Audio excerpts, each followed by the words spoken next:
سبايدر مان. قول لي عامل ايه يا مان لما تشوف الحلقة وشك هيجيب الوان. انت زي العروسة اللي بيحركها عكاشة، خدها كلمة من الكبير. شبكش باشا الراب في حتة وانت في حتة، احسن لك خليك بعيد. في مصطلح معروف ان للشهرة عبيد، وانت واحد ماشي ورا الشهرة من غير اهداف. مفيش ثقافة مفيش حاجة، توقع كله شاف. الاعلام عمال بيسوق من سنة لسنة، نفسي اشوف تطور وانا من مكاني هنا. نويت اني اقول لك اعتزل الفن الهابط، كلام غريب الواد ده بيرغي بالعابط. الراب ما يتشرفش باشكال سيس زي حضرتك، ابعد عن الراب خليك في تيك توم توم تيك تاك. انت هدية للجمهور مش هكتر في الكلام، لو كان ده التلفزيون على الاعلام السلام. اهلا وسهلا بيكم في حلقة جديدة من برنامج شبوكشي تايم.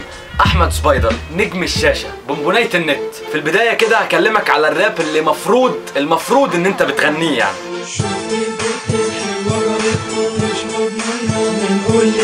ايه جارتنا شربت من قلتنا دي، هو ده الراب اللي انت بتغنيه؟ اقسم بالله العظيم لو ما كانش في ناس محترمه قاعده بتتفرج. يعني المفروض اللي انا وانت بنغني واحد، انا وانت بنغني راب.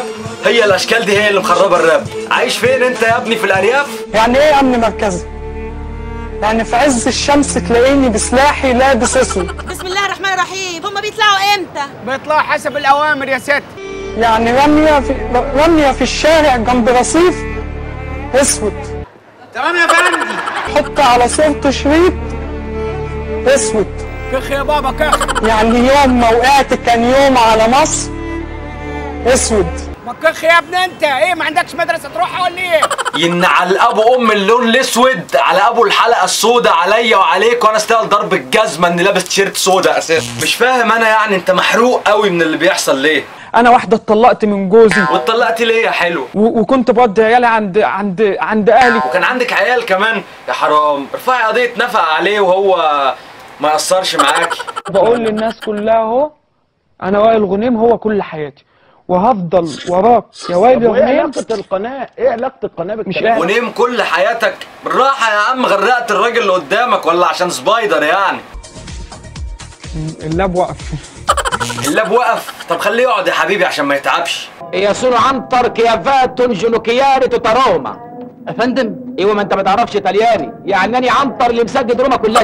وطبعا كلنا سمعنا عن حوار المكالمة الماسونية الغامضة اللي جت لأحمد سبايدر. انت مجنون عشان بتفكر تقف قصادنا؟ هو انت هتعرفش احنا مين، او انتوا عمركم ما هتوصلوا لنا؟ عاوز تعمل فيها رأفت الهجان انت، ها؟ مكالمة تهديد بقى وبتاع. خلاص عمرو مصطفى الصغير انت. انا عارف انتوا عايزين ايه مني. عمال تقول لي وراكك وتروح مشاور لاصحابك عمالين تعملوا عليا جروب في قلب الاوضه وضلمه. حتى تركيا بتعمل مسلسل عشان تخرب يا مصر.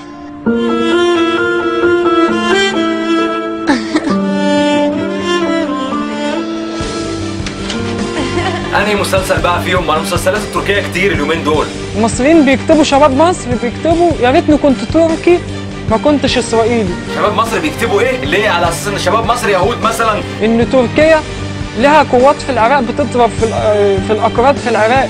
مفيش حد فاهم ان تركيا حليفه لاسرائيل. مفيش حد فاهم ان تركيا هي اللي عملت مشكله في ماتش مصر والجزائر. ايه اللي جاب القلعه جنب البحر؟ ايه اللي جاب القلعه جنب البحر؟ يا عم حرام عليك، بطل البانجو اللي بتضربه ده، مذيع وثلاث ارباع كلامك غلط. نبدا